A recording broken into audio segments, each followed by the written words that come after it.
Luke chapter 23.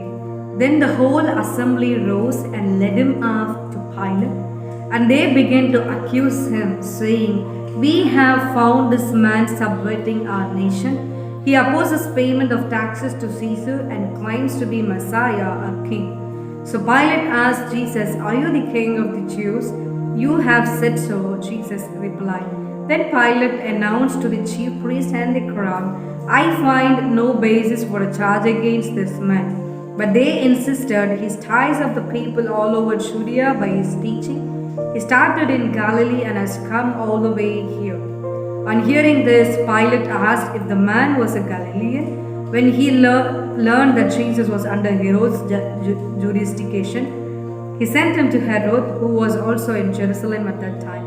When Herod saw Jesus, he was greatly pleased, because for a long time he had been wanting to see him. From what he had heard about him, he hoped to see him perform a sign of some sort. He plied him with many questions, but Jesus gave him no answer. The chief priests and the teachers of the law were standing there, vehemently accusing him. Then Herod and his soldiers ridiculed and mocked him. Dressing him in an elegant robe, they sent him back to Pilate. But that day, Herod and Pilate became friends. Before this, they had been enemies. Pilate called together the chief priests, the rulers, and the people, and said to them, "You brought me this man as one who was insisting the people to rebellion. I have examined him in your presence and have found no basis for your charges against him. Neither has Herod, for he sent him back to us, as you can see.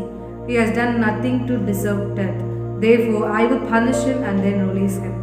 But the whole crowd shouted, "Away with this man! Release Barabbas to us!" Barabbas had been thrown into prison for an insurrection in the city and for murder. Wanting to release Jesus, Pilate appealed to them again, but they kept shouting, "Crucify him! Crucify him!" For the third time he spoke to them, "Why, what crime has this man committed? I have found in him no grounds for the death penalty. Therefore, I will have him punished and then release him." But with loud shouts, they insistently demanded that he be crucified, and the shouts prevailed. So Pilate decided to grant the demand. He released the man who had been thrown into prison for insurrection and murder, the one they asked for, and surrendered Jesus to their will. As the soldiers led him away, they seized Simon from Cyrene, who was on his way in from the country, and put the cross on him and made him carry it behind Jesus. A large number of people followed him, including women who mourned and wailed for him. Jesus turned and said to them, "Daughters of Jerusalem, do not weep for me, weep for yourselves and for your children. For the time will come when you will say, 'Blessed are the children, blessed are the childless women, the wombs that never bore and the breasts that never nursed.'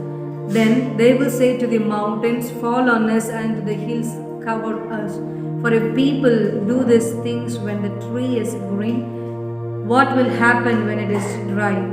2 other men, both criminals, were also led out with him to be exhausted.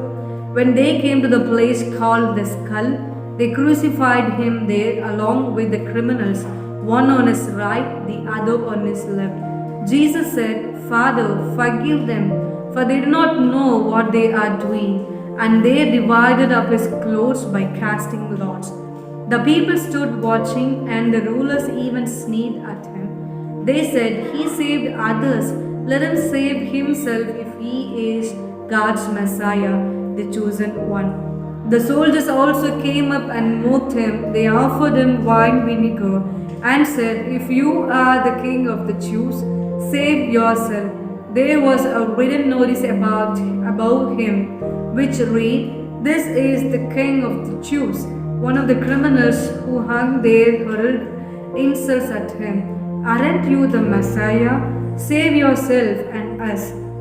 But the other criminal rebuked him. "Don't you fear God," he said, "since you are under the same sentence.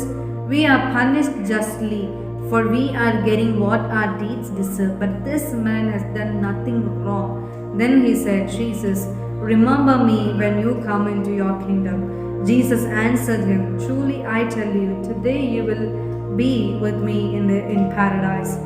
It was now about noon, and darkness came over the whole land until 3 in the afternoon. For the sun stopped shining, and the curtain of the temple was torn in two.